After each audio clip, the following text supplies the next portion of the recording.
नमस्कार.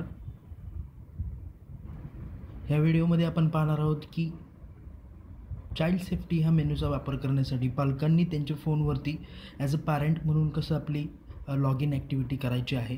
तर आता आपण ॲप रजिस्ट्रेशन केल्यानंतर इथे आपण चाइल्ड सेफ्टी मेनूमध्ये आला.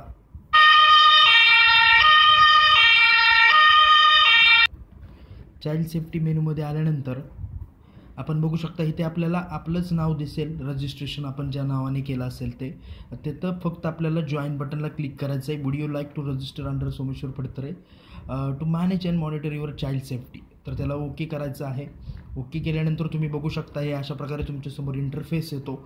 यामध्ये आपल्याला युसेज स्टॅटिस्टिक्स नावाचा मेनू आहे. यामध्ये आपल्याला सुरुवातीलाच ॲप जर प्रथम इन्स्टॉल करत असेल तर आपल्याला युसेज ॲक्सेसची परमिशन द्यावी लागते. तर ह्या परमिशन दिल्यानंतर आपल्याला इथे माय युसेजमध्ये स्वतःचा युसेज दिसतो आणि त्यानंतर इथे सोमेश्वर फडतरे हे नाव तुम्हाला दिसतं, म्हणजे तुमचंच नाव दिसतं. जेणेकरून कारण तुम्ही तुमचा मोबाईल नंबरला ॲज अ चाइल्ड म्हणजे ॲज अ पॅरेंट म्हणून तुम्ही तुमचाच मोबाईल नंबर तिथे ॲड केलेला होता मगाशी जॉईन केल्यामुळे.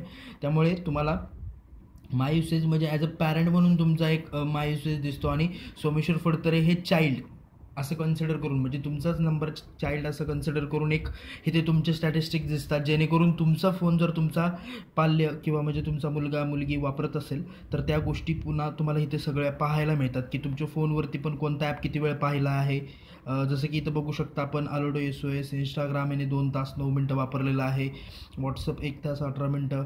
असं म्हणजे ह्या सर्व गोष्टी आपल्याला इथे पाहायला मिळतात की कोणता ॲप किती वेळ त्यांनी वापरलेला आहे. म्हणजे अर्थात आता ह्यामध्ये आपण जर वापर केला असेल तर तो पण इथे दिसतो. पण जर बरेचसे जे गेमिंग किंवा मूवीज वगैरेचे जे ॲप असतात अर्थात ते आपल्याला कामामध्ये वेळ नसतो एवढा कामातून, त्यामुळे अर्थात ते आपला परस्पर आपल्या मुलाने ते पाहिलेले असतात. तर ह्या सर्व गोष्टी आपल्याला इथे ट्रॅक करता येतात. म्हणजे अशा प्रकारे तुम्ही ॲज अ पॅरेंट म्हणून स्वतःचं रजिस्ट्रेशन करू शकता.